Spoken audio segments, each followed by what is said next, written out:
बाज एक ऐसा पक्षी है जिसकी ट्रेनिंग बचपन से बहुत मुश्किल होती है। आमतौर पर पक्षियों के बच्चे पैदा होने के बाद कई दिन रोटी के लिए चिचियाते रहते हैं। कम से कम 1 या 2 महीने तक पक्षियों के बच्चे खाने के लिए अपनी माँ पर निर्भर होते हैं।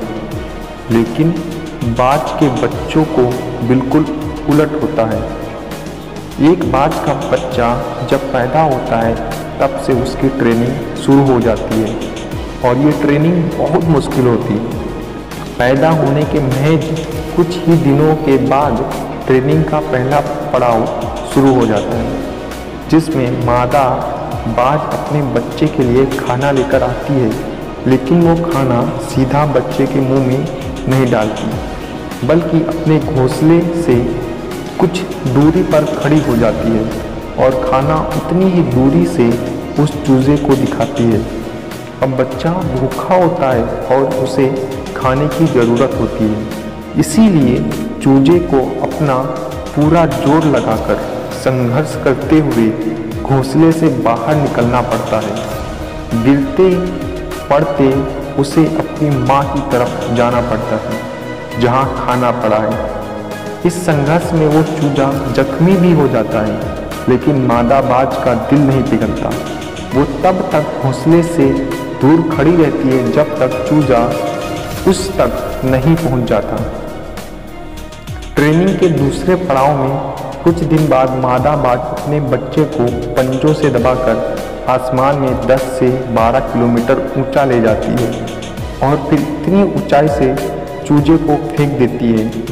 ये उस चूजे की सबसे कठिन परीक्षा होती है। जैसे ही मादा बाज अपने चूजे को इतनी ऊंचाई से नीचे फेंकती है, बच्चा तो जैसे लोट-पोट होते हुए नीचे गिरने लगता है। जब वह जमीन से करीब 1000 मीटर की दूरी पर होता है तो घबराहट में अपने पंख फैलाने शुरू करता है, लेकिन उड़ नहीं पाता और उसे एहसास हो जाता है कि अब वह मरने वाला है। लेकिन तभी मादा बाज तेजी से उस चूजे को हवा में ही अपने पंजों में दबाती है और सुरक्षित जमीन पर पटक देती है। मादा बाज ऐसा तब तक करती रहती है जब तक कि चूजा अच्छी तरह उड़ना न सीख ले। इस तरह एक बाज की बचपन में ट्रेनिंग शुरू होती है ताकि वह इस खतरे से भरी जिंदगी में भी सबसे शक्तिशाली रहे। अपनी इसी सख्त प्रशिक्षण की वजह से एक बाज अपने से 2 गुने वजनी शिकार को भी उठाकर ले जा सकता है।